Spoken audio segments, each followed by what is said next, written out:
औज़ुबिल्लाहिमिनश्शैतानिर्रजीम बिस्मिल्लाहिर्रहमानिर्रहीम। Dear engineers, अस्सलाम वालेकुम। आज की वीडियो बनाने का मकसद ये है कि जो पाकिस्तान इंजीनियरिंग कौंसिल के साथ रजिस्टर्ड इंजीनियर हैं वो अपना टाइटल रजिस्टर्ड इंजीनियर से प्रोफेशनल इंजीनियर किस तरह अपग्रेड कर सकते हैं। इसका तरीक़ाकार क्या है। इसके लिए जो पीईसी का प्रोफेशनल एग्ज़ाम होता है उस टेस्ट का मटेरियल क्या होता है, उस टेस्ट की तैयारी आप कहाँ से कर सकते हैं, किस तरह अप्लाई कर सकते हैं, कैसे आपने उसकी फ़ीस पे करनी है, टेस्ट का क्राइटेरिया क्या है, टेस्ट में क्या क्या चीज़ें शामिल होती हैं और इसके लिए कौन कौन सा स्टडी मटेरियल हमें रिक्वायर्ड होगा, किन किन डिसिप्लिन में हम जो है वो प्रोफेशनल इंजीनियर का टाइटल हासिल कर सकते हैं। तो आपके जहन में जितने भी इस एग्ज़ाम के मुतालिक सवाल होंगे उन तमाम सवालों का जो जवाब होगा वो इंशाल्लाह हम इस वीडियो में कवर करने की कोशिश करेंगे। मैं ख़ुद सिविल इंजीनियर हूँ और साल पहले मैंने जो है पीसी का प्रोफेशनल एग्ज़ाम दिया था और रजिस्टर्ड इंजीनियर से मैं अब प्रोफेशनल इंजीनियर बन चुका हूँ और मैंने कंस्ट्रक्शन मैनेजमेंट सीपीएम में जो है वो स्पेशलाइजेशन का टाइटल सेलेक्ट किया था। तो आइए हम अपनी वीडियो का बाकायदा आगाज़ करते हैं कि जो पीईसी का प्रोफेशनल एग्ज़ाम होता है इसके लिए एलिजिबिलिटी क्राइटेरिया क्या है, कौन कौन लोग इसके लिए एलिजिबल होते हैं।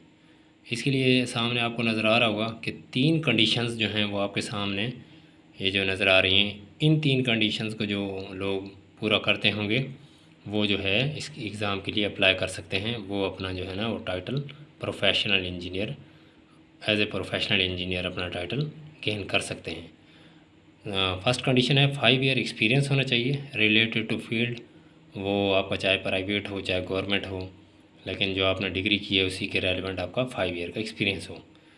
17 सीपीडी पॉइंट्स हों आपके पास और आप रजिस्टर्ड इंजीनियर हों पीईसी के साथ।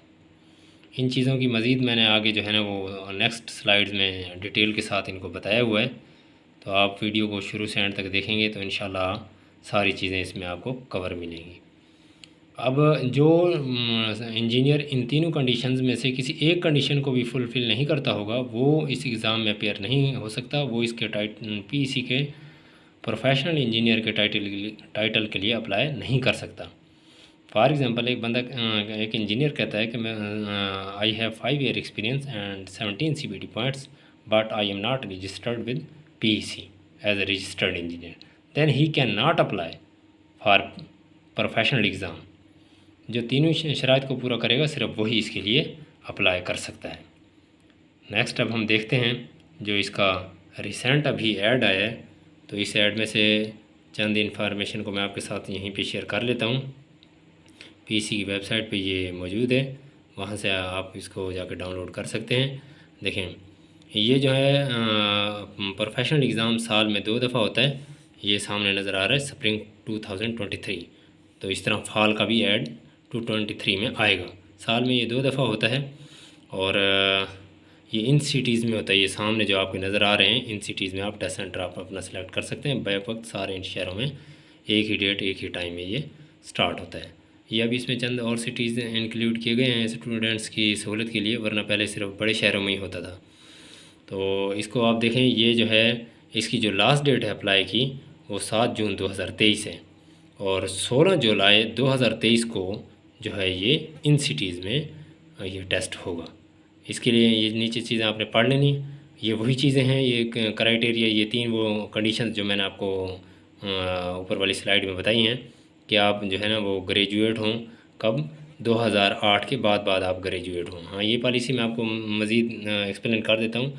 जो लोग 2008 से पहले जो हैं वो ग्रेजुएट हुए हैं तो उनको सिर्फ फ़ीस पे करने की ज़रूरत है, बाकी वो एग्ज़ाम नहीं देंगे, डायरेक्ट उनको इसका टाइटल अवार्ड कर दिया जाएगा। नीचे आप देखें हम वो 5 ईयर एक्सपीरियंस, वो ये बात मैंने पहले आपको बताई है। 17 सीपीडी पॉइंट्स हों आपके पास, इसकी डिस्ट्रीब्यूशन भी मैं आपको समझाऊंगा कि आपने कैसे गेन करने हैं। अब इसमें हम मज़ीद देख लेते हैं कि इसमें फ़ी देखें, इसमें 2 हैं, एक 5000 है और एक 2500 है। 5000 फ़ीस जो फ्रेश कैंडिडेट हैं वो पे करेंगे या वो ऐसे लोग जिन्होंने इसका प्रीवियस एग्ज़ाम दिया था 17, 18, 19 या 20, जो है वो एग्ज़ाम हुआ था पीईसी का, इसमें से दोनों पार्ट्स में रह गए थे तो वो भी 5,000 फ़ी प्लस बैंक चार्जेस पे करेंगे। और जो है जिन लोगों का एक पार्ट रह गया था, इस एग्ज़ाम में अपीयर हुए थे 17, 18, 19, 20 में, लेकिन एक पार्ट रह गया था तो वो सिर्फ 2500 प्लस बैंक चार्जेस पे करेंगे। तो फ्रेश कैंडिडेट जो हैं वो और जिनके दोनों पार्ट्स रह गए हों वो 5,000 फ़ीस पे करेंगे। आपने ऑनलाइन अप्लाई करना है। ऑनलाइन अप्लाई करने के बाद आपने सारे डॉक्यूमेंट्स अटैच करने हैं और उसके बाद इस एड्रेस पे आपने सेंड कर देने हैं। ये सीनियर एडिशनल रजिस्ट्रार सीपीडी, और सेंड इस लिहाज से करने हैं आपने कि ये 7 जून 2023 तक इस्लामाबाद पीसी के हेड ऑफिस पहुंच जाने चाहिए। इसकी फ़ीस कैसे पे करनी है इसके लिए मैंने अलग से वीडियो बनाई है, मेरी इसी यूट्यूब चैनल पे मौजूद है। कोई बैंक में जाने की ज़रूरत नहीं है, कोई लाइन लगने की या वोचर पे करने की ज़रूरत नहीं है, अपने ही मोबाइल से आप पे कर सकते हैं।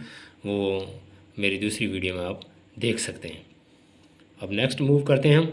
ये अब आप देख सकते हैं सामने ये टेस्ट की डिस्ट्रीब्यूशन, मैंने बिल्कुल आसान लफ्ज़ों में आपको यहाँ समझाने की कोशिश करूँगा। ये टेस्ट 2 हिस्सों पे मुश्तमिल होता है। टोटल जो है ये 100 नंबर का पेपर होता है। 60 नंबर आपने लेने होते हैं इसको क्वालिफाई करने के लिए। इसके 2 पार्ट्स होते हैं, पार्ट 1 पार्ट 2। जो पार्ट 1 होता है ये क्लोज बुक होता है और पार्ट 2 ये ओपन बुक होता है। इसमें सारा मटेरियल आप साथ लेके जा सकते हैं, कैलकुलेटर भी अलाउड होता है, नोट्स बुक्स हर चीज़ आप साथ लेके जा सकते हैं। लेकिन जो क्लोज बुक होता है इसके अंदर आप कोई चीज़ भी साथ नहीं लेके जा सकते और ये कॉमन टू ऑल इंजीनियर्स, यानी इसका जो कोर्स कंटेंट होगा वो सारे इंजीनियर्स का सेम होगा, चाहे वो सिविल वाले हैं, चाहे मैकेनिकल, चाहे आर्किटेक्चर, चाहे एग्री वाले, जो भी हो गए, ये उनका पार्ट सेम रहेगा सबका।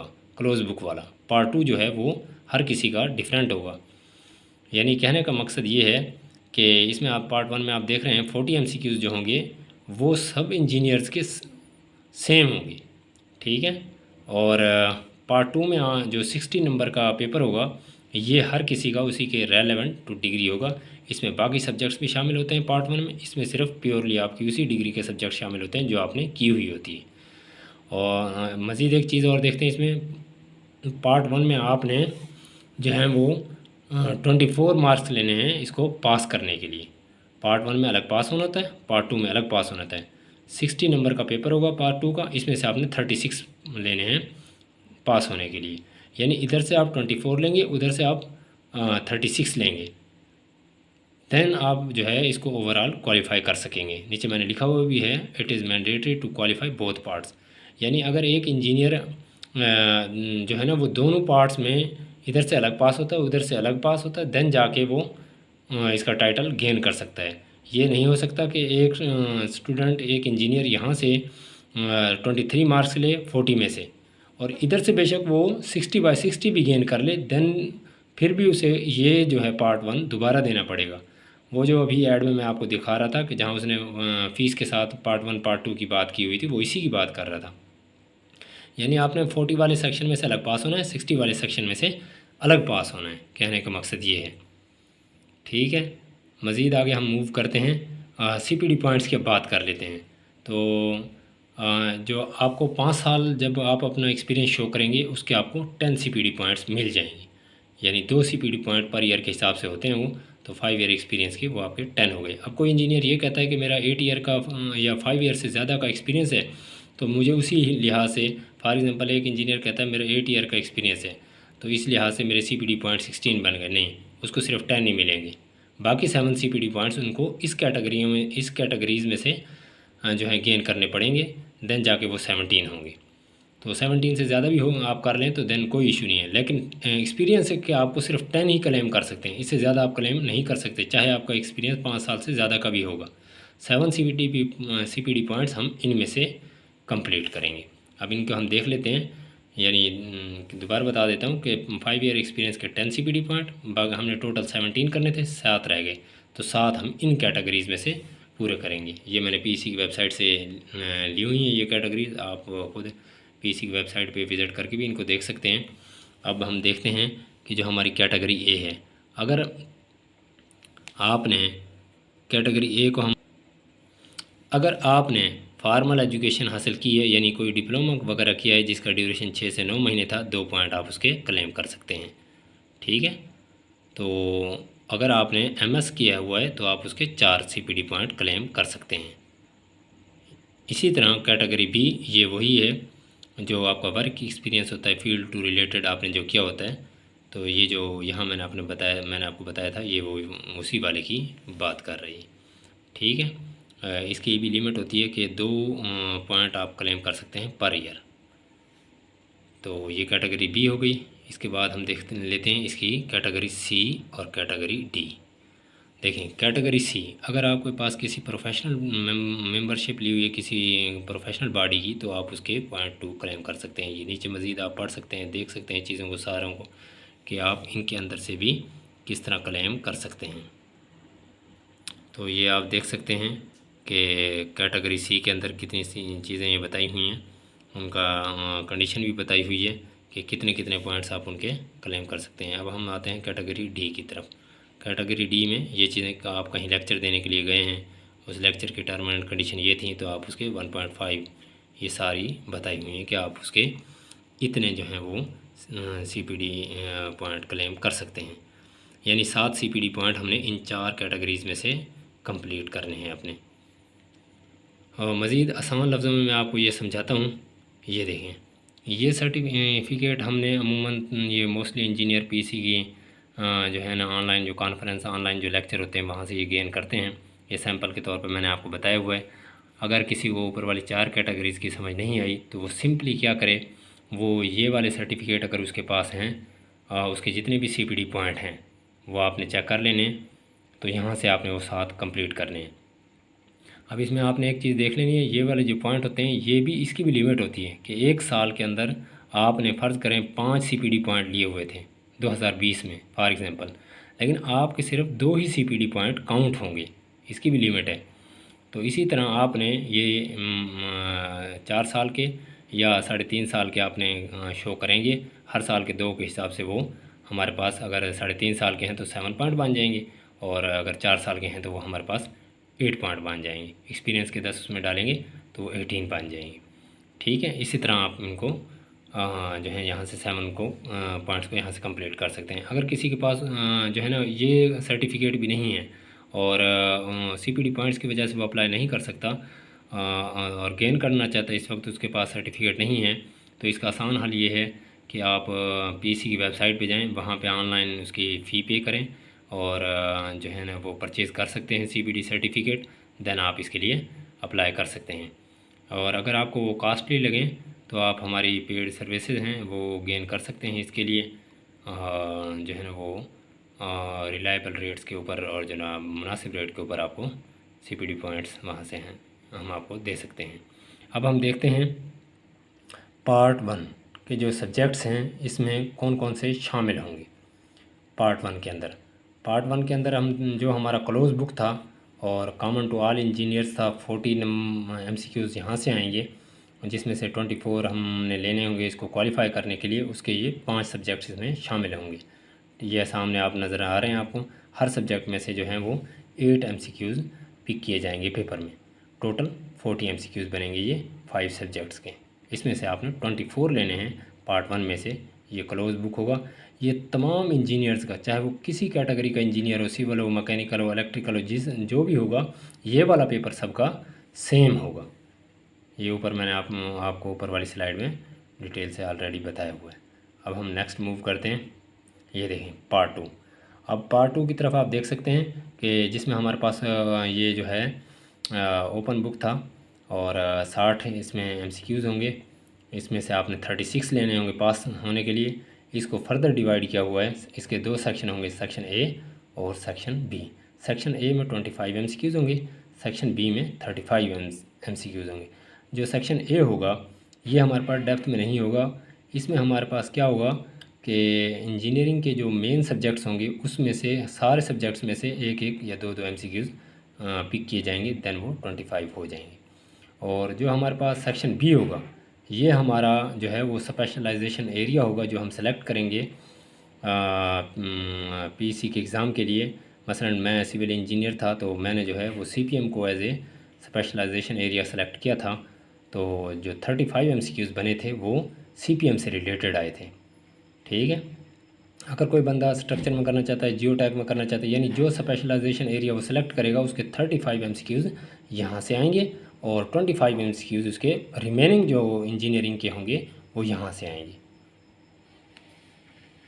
ठीक है, ये जो है हमारे पास पार्ट 2 की बात हो गई। अब हम देखते हैं नेक्स्ट हमारे पास क्या चीज़ है। एरियाज़ ऑफ स्पेशलाइजेशन, यानी किन किन एरिया डिग्री होल्डर्स वाले जो हैं वो अब पी का प्रोफेशनल इंजीनियर का टाइटल हासिल कर सकते हैं, जिन्होंने ये इंजीनियरिंग की हुई है। सिर्फ यही नहीं, इनसे रिलेटेड अगर किसी ने की हुई है, मैंने सिविल इंजीनियरिंग की हुई थी तो CPM में मैंने अपना प्रोफेशनल का टाइटल हासिल किया, तो जिसने भी ये इंजीनियरिंग की हुई है, इससे रिलेटेड इंजीनियरिंग की हुई है, तो वो अपना टाइटल PE का इस एग्ज़ाम के थ्रू गेन कर सकता है। अब सिलेबस की बात कर लेते हैं। देखें, अब सिलेबस जो होगा पार्ट 2 की सिलेबस की बात है। पार्ट 1 तो मैंने आपको बता दिया है, वो तो सारे इंजीनियर्स का सेम होगा। डिफरेंस जो आ रहा है वो आ रहा है पार्ट 2 के ऊपर। पार्ट 2 का जो 60 नंबर का पेपर बनेगा, या वो लोग या वो सब्जेक्ट्स जिनमें आप स्पेशलाइजेशन कर सकते हैं, तो ये सामने वो सब्जेक्ट यहाँ पे दिए हुए हैं। पार्ट 2 जो 60 नंबर का पेपर बनेगा वो इनमें से बनेगा। तो ये आप सामने आप देख सकते हैं। इलेक्ट्रिकल इंजीनियरिंग का दिया हुआ है। मैंने तकरीबन सारी इंजीनियरिंग को इसमें कवर करने की कोशिश की है। ये आप स्लाइड सिर्फ देखते जाइएगा। अब इसी तरह ही आप देखें, ये सिविल इंजीनियरिंग का हो गया ये सारा, यानी जो पार्ट 2 होगा, जिसको मैं कह रहा था कि ये ओपन बुक होता है, उसके जो 60 नंबर का पेपर बनेगा वो यहाँ से बनेगा, इन सब्जेक्ट्स में से बनेगा। और इनमें से किसी एक सब्जेक्ट में ही आप स्पेशलाइजेशन का एरिया चूज़ कर सकते हैं। मिसाल के तौर पर एक बंदा वाटर रिसोर्सेज को स्पेशलाइजेशन का एरिया चूज़ करता है, तो 35 MCQs उसके यहाँ से बनेंगे और बाकी रह जाएंगे 25 MCQs, तो वो बाकी इसको छोड़ के बाकी में से बनेंगे। ठीक है, ये मैंने यहाँ पे एक्सप्लेन कर दिया। इसी तरह नीचे देखें आप, एग्रीकल्चर इंजीनियरिंग का आपको नज़र आ रहा होगा। और इसी तरह आगे देखते हैं तो मटीरियल इंजीनियर का जो पेपर होगा वो इनमें से बनेगा। और इसी तरह आप नीचे देखें, ऐसे मैकेनिकल इंजीनियर जो होंगे वो इनमें से किसी एक में जो है वो PE का टाइटल गेन कर सकते हैं, उनका पेपर भी पार्ट 2 इनमें से ही बनेगा। इसी तरह आगे चलें तो देखें, केमिकल इंजीनियर या पॉलीमर इंजीनियर जो होंगे, उनका जो पार्ट 2 का पेपर होगा वो इन सब्जेक्ट्स में से बनेगा। इसी तरह आगे माइनिंग इंजीनियरिंग वाले हैं, वो यहाँ से अपनी तैयारी करेंगे पार्ट 2 की। और आखिर में हमारे पास पेट्रो गैस इंजीनियरिंग दी हुई है। ये सारे मैंने PEC की ऑफिशियल वेबसाइट से पिक किए हैं, तो आपको इसलिए किसी किस्म की परेशानी लेने की ज़रूरत नहीं है।